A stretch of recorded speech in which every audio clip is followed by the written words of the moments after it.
Okay, great. We can get started. Thank you for joining us, everybody. My name's Sarah Barton. I am the Strategy and Operations Manager for the Research Platforms team, which is the team that supports the Sustainable Futures platform.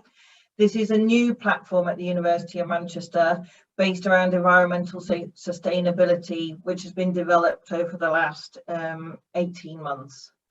And we've had a number of large information gathering events over the last year, followed by the appointment of Mike Shaver as director on the 1st of November.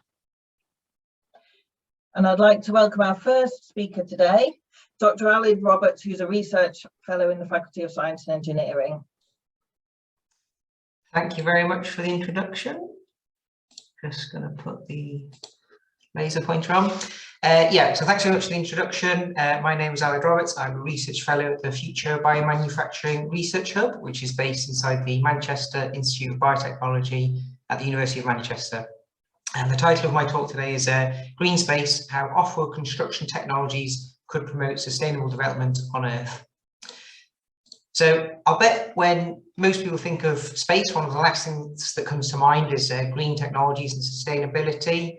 You might think of like a big rocket like the Saturn V here, and this rocket would burn through, I think it's about 20 tons of kerosene per second as it's going into orbit, so it's hardly green.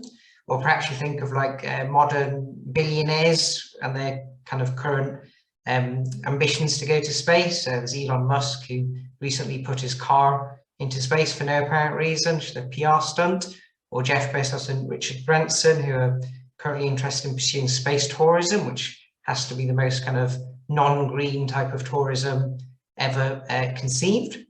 And then there's the high costs involved. So the Apollo program costed about $280 billion adjusted for inflation, which is about $1,000 per US taxpayer.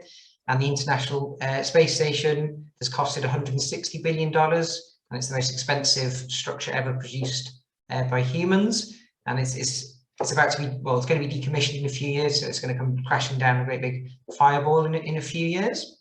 So it begs the question, why are we spending so much money on space exploration when we could be, using that same money or taxing the billionaires more to fund, for example, the research and deployment of green technologies? And it's a very valid point.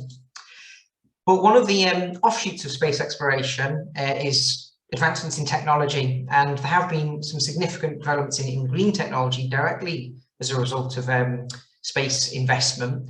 So just taking the Apollo program as an example, the Apollo program led to numerous new technologies, one of which was solar photovoltaic cells. So basically NASA needed to power the lunar module when it landed on the moon. So they developed these solar panels to power the lunar module.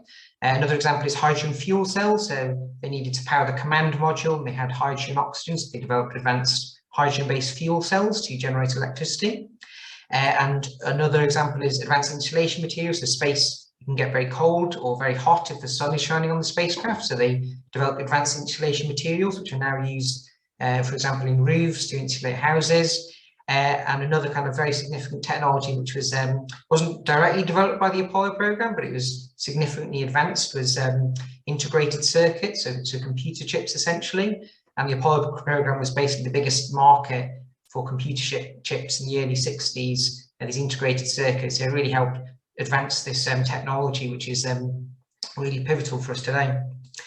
And another really important technology which came about from space exploration is satellite technology. So our modern lives are completely dependent on satellites communications, but not only that, but satellites are used for Earth observation of certain substances, so things like greenhouse gases, carbon dioxide, methane stuff.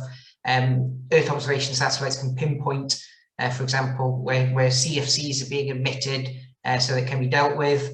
Same goes for aerosols or ozone. So it's a very important tool for sustainability and fighting climate change. And Earth observation satellites are also used to assist agriculture and forestry. So farms can use satellite imagery to see where to apply fertilizer and pesticides in a more efficient manner. And also, like, it can be used to monitor deforestation. and this industry of the agriculture and forest industry accounts for 24% of greenhouse gas emissions. So these Earth observation satellites are a very important technology in this regard. But looking to the future, we're going back to the moon in about as early as 2024, although that's probably going to be pushed back.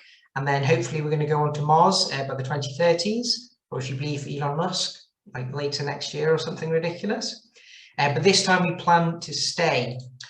And it kind of begs the question, so those technologies that were developed by, for example, the Apollo program, solar cells, advanced fuel cells and whatnot, they're all developed out of necessity. You know, the Apollo program couldn't have happened without the superior fuel cells which were developed, for example. So what technologies are we going to have to develop for this next kind of step in human space exploration? And one of the interesting things is, because we want to stay on the moon and Mars this time, is we have to develop really sustainable systems as a matter of human survival, really. So everything has to be recycled, even your breath. When you go to the toilet, you can't, you know, just flush it down, you know, a sewer pipe. It all has to be recycled and reused. And this notion of hyper sustainability, and like everything has to be completely circular, no disposable plastics, everything recycled, I think is a really interesting notion, which you know, and the technologies that will be developed to address these issues for the moon, for Mars, could have offshoots in terms of like green sustainability and associated technologies on Earth. And another thing we have to consider, so if you're going to send people to Mars, it can take years for resupply missions to get there. So all the equipment has to be super reliable or easily fixed if anything breaks. And yeah, my television broke the other week. We've only had it for like just over a year, just enough for the warranty to run out. And we can't get it fixed, and we're just expected to get rid of it and buy a new one, which I think is ridiculous. But that's just, you know, the society we live in today. So hopefully for this, you know, for space exploration, we're going to have to develop, you know, advanced, super reliable equipment and technologies, and hopefully that will trickle down to like Earth-based applications. And another one is new construction technologies that will be needed for the moon and Mars. So you can't just pop to your local builder's merchant or utilize global supply chains if you're going to build on the moon and Mars. It costs over like £1 million to send like a brick's worth of material to Mars currently. So you have to utilize local resources, and also energy is going to be like in short supply on the moon and Mars. And if you're going to use a process that uses a lot of energy, you're going to have to take additional energy production equipment like more solar panels, and that's going to add to launch mass and therefore mission cost. So basically things like steel, aluminium production are going to be out of the question because they're so energy intensive, as is cement production and sintering, melting materials essentially to make like ceramics and bricks and tiles and stuff. It's also very high energy processes. So essentially we need to develop new construction technologies which require low energy and utilize local resources as a necessity if we're going to live on the moon and Mars. And again, these are technologies which should hopefully have green offshoots on Earth. So the focus of my talk, my kind of specialization is construction technology. So that's what I'm going to be focusing on. So just a snapshot of the buildings and construction sector on Earth and why it needs to change. So yeah, the buildings and construction sector accounts for 39% of global greenhouse gas emissions. So it's a huge proportion. About half of these emissions are operational emissions. So that's like heating, cooling, lighting, boiling the kettle, stuff like that. And the other half, so about 20% of global greenhouse gas emissions are from construction materials and processes. So huge proportion from things like steel, cement, aluminium, glass, and ceramic materials like bricks and tiles. So cement alone accounts for 8% of global emissions. And just for comparison, aviation fuel is 2.5%. So huge proportion. And the difficulty we have here is not only is cement emissions growing just because countries are continuing to develop and urbanize, but even a full 100% transition to green energy, green transportation, and green mining and quarrying, it's not enough to, it will only halve the emissions at best, cement's emissions. This is because the other half of cement's emissions arise from a chemical process. So we really need to develop like new green construction materials to solve this problem. And yeah, as I mentioned before, could technologies developed for off-world construction, could these potentially help? Yeah, it's in a similar way, the Apollo program, as I mentioned, developed like technologies which are eventually using green technology. Could we, could a similar thing happen with construction technologies for off-world that we're currently planning? So now I'm going to go through a few examples where I think this is going to be realized. So the first example is construction 3D printing. So essentially, we all know what a 3D printer is, right? So it's possible to get really big 3D printers and print like entire buildings. And this could be a really good way to build on Mars. Obviously, construction on Earth currently requires a lot of labor, a lot of complex supply chains, and this could be a way it could be applied on the Moon and Mars, but then obviously it could then be applied on Earth. So one of the most prominent examples here is a company called AI Space Factory, and they recently won, I think it was £2 million from NASA to develop a concept to 3D print these homes on Mars, and now they're applying the technology on Earth. And there's quite a few other companies which are doing the same technology, applying a similar 3D printing technology as well.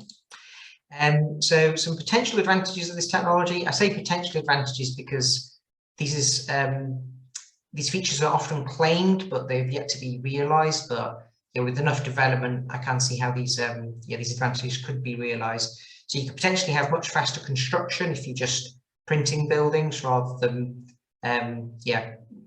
normal laborious construction as is used today. It could potentially be a lot more autonomous, which it will be required on the Moon and Mars. You could potentially have much lower costs if you, on Earth, if you don't have to have so much labor, you just program a robot, a 3D printing robot, just to print a load of houses. It could potentially lower costs.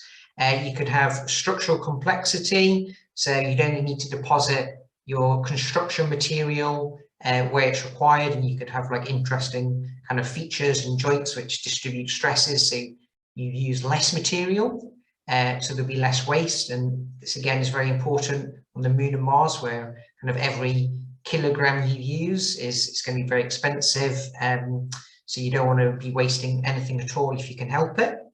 And again, this concept of low waste will be great if it could then be applied to Earth. But there are numerous challenges. So for example, a lot of these 3D printing construction companies, they employ cement, like this example here. And as I mentioned before, cement isn't green.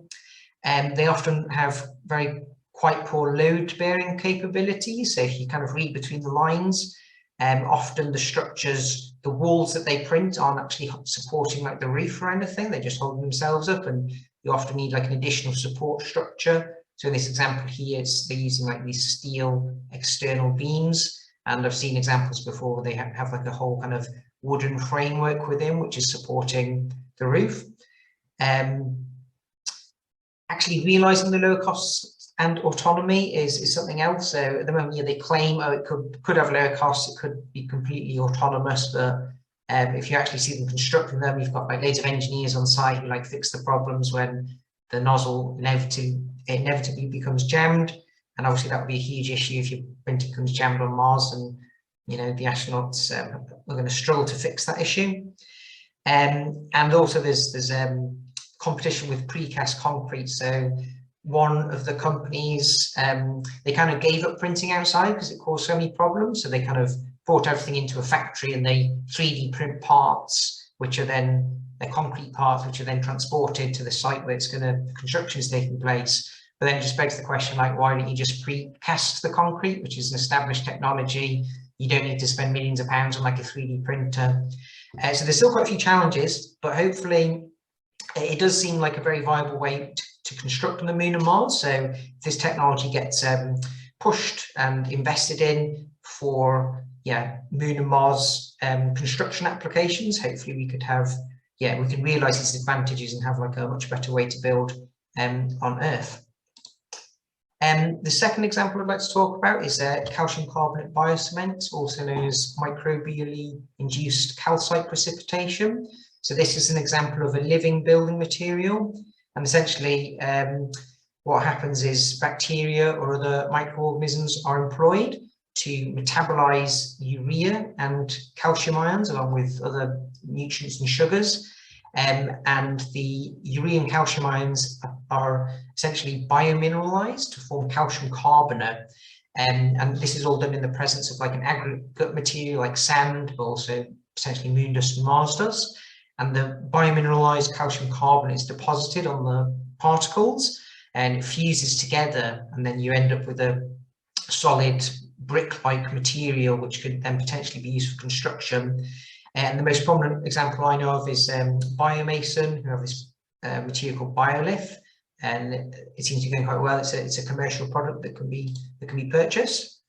And there's several potential advantages. So they could potentially self-heal if it's a living material. The bacteria could go dormant, and then if there's any crack or damage, you could reactivate the bacteria who like biomineralize and fuse a crack. Something that is realized is relatively high compressive strength. So Biomason's BioLith has compressive strengths up to 40 megapascals. And just for comparison, ordinary brick, an average ordinary brick is about 20 megapascals. So it really is quite a strong material. It's also quite stable because the bonding mechanism is inorganic, then it's resistant to water, rain, and it can be used like outside and in the elements. And just being resistant and stable is going to be good for offshore construction as well. And it can utilize human urine, which doesn't really matter for Earth-based applications, but if you imagine in space, any crewed mission, you're going to have an abundant amount of human urine, and if you could utilize that urine and it just gets metabolized by bacteria with a few other ingredients to produce a construction material, that could be really good. There are some challenges though, so it's quite slow to produce. So because you have to grow these bacteria and they have to mineralize the particles together, it can take days / weeks to produce materials. The microbes will require additional food and nutrients, so they don't just grow on urine. You also have to feed them sugars and other things just to keep the microbes alive and happy, which is going to possibly be a bit challenging in space when any food, you're probably going to be wanting to give that to astronauts if you can. And it also requires specialized fabrication conditions. So it's not like cement where you can just kind of pour it into the ground and harden it, although Biomason are trying to do this, but at the moment it needs to be incubated for the materials to harden. The next example are so-called Mycelium biocomposites. So this is another example of a living building material. And essentially what we have here is if you mix together organic materials like rice husks or wood chips with sand or some other aggregate material and seed it with some type of fungus, then the fungus will grow, it will consume the organic matter, and in the process it grows these little roots of mycelium, this material called mycelium, and these roots grow and they'll fill all the cavities and cracks and pores of the aggregate and bind it all together into a solid material. And this is NASA is like funding this is like as a building concept. I counted about 64 companies that are currently working on mycelium-based materials, but I think these two companies, Ecovative and Fungal Architecture, are the main ones who are actually trying to make bricks out of them. So the potential advantages of this type of concept is, again, it could potentially be self-healing. So if you get a crack in the material, you could potentially reinduce the fungus to grow, and the mycelium will fill those cracks and repair the material. And it also utilizes lignocellulosic biomass, so essentially things that humans can't eat, wood chips, rice husks and whatnot, so it's not affecting human sustenance.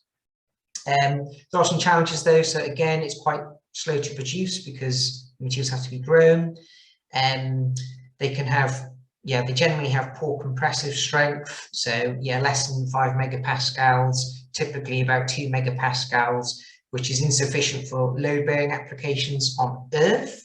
But because Mars and Moon have lower gravity, it might be sufficient there, especially if the material properties can be improved. Yeah, at the moment, any kind of conceptual structure which utilizes mycelium-based bricks, generally there's an additional support structure which is supporting the load. And yeah, Ecovative, they initially developed this product as a potential kind of alternative to cement, but now they're just using it as like an alternative to polystyrene because they seem to have struggled to get the mechanical properties up to the sufficient standard. So my fourth example are plant fibre biocomposites. So here, essentially plant fibres are mixed with like an inorganic binder material. So for example, you can use lime or calcium oxide or clay, and typically you'd mix like sand material as well, an aggregate material. And this is quite simple. It's just like crushed together and dried out, and then the inorganic substance binds it all together. And there's yeah, a couple of examples. So hempcrete and a material called createra are examples of commercial examples of this material. So the advantages are, yeah, it's relatively simple. You haven't got living organisms, so it's quite easy to work with. And it again utilizes lignocellulosic biomass in terms of the plant fibers, so it's not using human food. The challenges are lime binders aren't green, so yeah, lime or calcium oxide is what hempcrete uses, and they claim it's carbon negative, but calcium oxide is the active ingredient in cement. So the vast majority of the 8% of global greenhouse gas emissions are from the conversion of calcium carbonate into calcium oxide. So you might as well just be using cement if you're going to be using hempcrete. They claim because you add some plant fibers in, it makes it carbon negative, but I really don't buy that. And the mechanical properties are quite poor. So yeah, hempcrete, the mechanical strength is about 1 megapascal, so it's very weak. It can't be used for load bearing, and if you look at any of the pictures, there's another additional structure. So here's a wooden frame that's actually supporting the structure, and the very light blocks are just kind of put on top of each other as like a very fancy paneling, essentially. So I'll just speed up a bit. The next example are protein biocomposites. So essentially here you have inorganic particles which are glued together by like a protein binder, and proteins were historically used as like glues and binders back in the olden days. So yeah, things like collagen from hooves of animals was processed as a binder. And we kind of took this concept to the extreme, and we demonstrated that you can use a protein from human blood as a binder for Moon and Mars dust to make like a solid brick-like material. So it's kind of like in situ resource utilization to the max. You've got humans on any crewed mission to Mars, you'll have the Mars dust, so you can use them both as long as you feed the humans to make materials. And then there's another material from, I've got a startup company called fibre, which does something similar but uses plant-based proteins to make materials. And the advantages of this method is relatively high compressive strength, so you can get to 40 megapascals. So yeah, stronger than ordinary brick, which is good. And it's relatively simple and fast fabrication. You just kind of mix a protein solution with a powder, dry it out, and you've got your material. And it's quite flexible with regard to inorganic components. So you can use moon dust, Mars dust, lots of them. You recycle carbonates, and we're looking at captured carbon dioxide in the form of carbonate minerals. But the disadvantages are it competes with human sustenance if you're using plant-based proteins, and obviously using human blood proteins isn't very sustainable. It's not going to be good for the astronauts' health, so that's probably not going to take off. And there's issues with water stability, which will be an issue on Earth. It would restrict the applications, but there's not much water on the Moon and Mars, so it shouldn't be too much of an issue there. And then finally, starch biocomposites is something we're currently working on. This is very similar to protein biocomposites, except we're using starch as the binder, and starch was also historically used as like a glue and adhesive, so it's the same principle essentially. So yeah, we call it StarCrete, starch concrete. And the advantages include very high compressive strength, so we've got to 75 megapascals. which is within the range of high strength concrete. So it's looking very good. And bear in mind, on the Moon and Mars, you don't need it to be as strong because of the low gravity. Again, the fabrication is relatively simple and quick. And again, it's quite flexible with regard to inorganic components. So we can use like recycled aggregate on Earth, for example. The disadvantages, again, it competes with human sustenance. So the astronauts, you know, if you're using like their food, their starch to make materials, then you can't feed them. So that's a bit of a disadvantage. And again, water stability is an issue, but that shouldn't be an issue again on the Moon and Mars. And finally, I'd just like to say, I think one of the really interesting concepts here with these materials is a lot of them take inspiration from historical materials. So, for example, the plant fibre biocomposites were historically used in the Great Mosque of Djen in Mali, I believe, is basically made from a plant fibre biocomposite. And there's lots of other examples of like bioplastic-like materials, which were made from like proteins, and starch was used as an additive in making the Great Wall of China, which is really interesting. So just in conclusions, off-world construction technologies are promoting sustainable development on Earth, and here are just some of the companies which are working in that space. I think we should look to the past for future construction technologies, because there's a lot of inspiration, there's a lot of stuff that's been done historically, which I think we could revisit, and with modern knowledge of proteins and biotechnology and whatnot, we can really improve on these past technologies. And it's a really highly interdisciplinary area, so it brings together so many different fields of chemistry, material science, space science, environmentalism, and all sorts of things. So I think, yeah, kind of cross-disciplinary initiatives like Sustainable Futures are going to be really important for bringing people together and coming up with new ideas to advance this area. So thanks very much for listening. I'm happy to take any questions. Thank you so much, Alid, for that fascinating talk. We do have a couple of questions. Please do feel free to post any questions in the chat as well. And if something occurs to you during the next speaker, you can continue to post those. We can pick those up at the end. So Alid, a follow-up question. What do you think will be the future of sustainable construction on Earth? Yeah, so I'm pretty sure we have to move away from using so much cement and concrete. It's just so bad for the environment. Unless we can really kind of get carbon capture and storage or carbon capture and utilization technologies developed to a sufficient extent where you can capture this huge proportion of process emissions that are produced by cement and concrete, we're going to have to develop new forms of binder technologies. I think protein and starch-based, or any kind of biopolymer-based binder, definitely has a lot of potential. And what we're seeing in our work is it ticks a lot of the boxes in terms of performance requirements. However, there are some significant shortcomings that need to be overcome. So yeah, water kind of stability is one of the big issues. But I think there's a big drive with modern kind of understanding of like protein structures, dynamics, and methods to engineer those proteins. I think we should be able to overcome those challenges and produce relatively green alternatives to cement, which don't have the associated process emissions.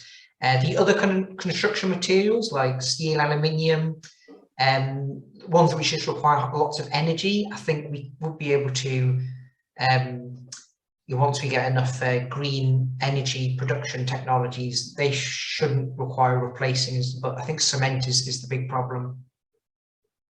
Okay, that's great. And are there any materials or techniques that could be used off-world that wouldn't be suitable for use on Earth?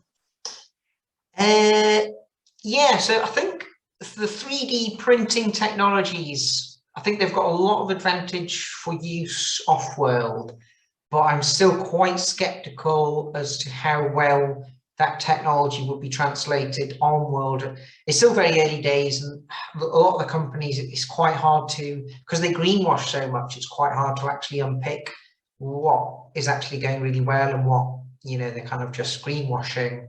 Yeah. I don't think, so 3D printing of buildings is going to take off. I think that's a bit of a hype, but I think it could be applied on the Moon and Mars where you just don't have alternatives. And again, if with some of the with like starch-based binders, for example, I'm not sure if because they can't be engineered to the extent that proteins can be engineered, I don't think we'll be able to overcome the water stability issues. So I think they'll have very limited applications, potentially used like indoors or in very dry environments. But I don't see them being widely applied on Earth. But again, because there's no water on, or there's not significant water on the Moon and Mars, that won't have that issue, so they could potentially be applied there.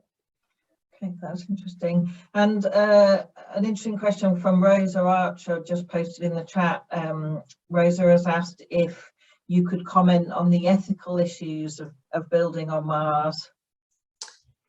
Yeah, so I think there are quite a lot of ethical issues. Obviously, you wouldn't be able to build with human blood. That's just, I mean, when we wrote that paper, it was kind of tongue-in-cheek, but it wasn't right kind of interpreted as tongue-in-cheek.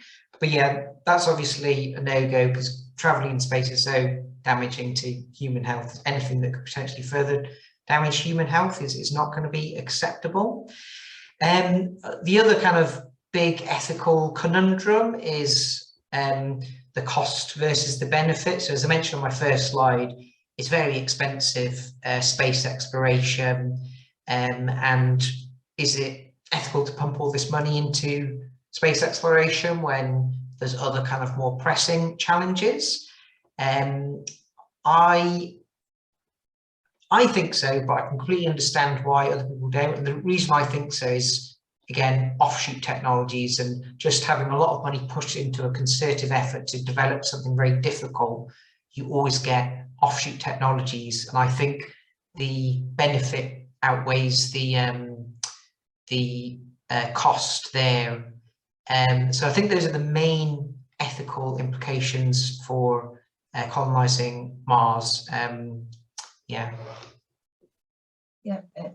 that's an interesting view. And we've got a comment from Sammy about using I don't know whether you'd call it off-world technology. Technology, I suppose, isn't the right word, but emulating the vacuum of space for functions such as boiling water, using that technology, Sammy said, for want of a better word. Yeah, I think there'll be lots of technologies. I don't know about boiling water, because my understanding is if you reduce the pressure and you boil water, the water is boiling at a lower temperature. So if you're trying to cook something, it's still at a lower temperature. But oh yeah, I think there will be lots of offshoot technologies, not just directly from the things we're sending to space, the things we're doing in space, but yeah, all the scientists working on the ground, testing, developing, designing, working together to overcome things that new inventions are gonna happen. So yeah, I think there will be similar technologies that will have benefits to Earth. And this is the advantage of the interdisciplinary approach. It's all of these other disciplines, perspectives, adding to this overall picture, which help to inform each other. Maggie has commented about some work her undergraduate students have been working on. Yeah, so mycelium fed on plastics. Yeah, I think plastic degradation is something else that is a really big issue right now, you know, with so much plastic waste existing and appearing in the ocean. So if you could design enzymes to break down plastic, and there's lots of people working on that, or engineer organisms like fungi in this case that could metabolize plastics and do something useful with it. If you could just break it down, that would be great. But if you could break it down and use the components or the energy released to make something, or like bind it together into form of material, that would be very useful. So I think that's, I mean, I don't know enough about that field to comment on the feasibility, but I think it would be, if it could be pulled off, then that would be a really good thing to have.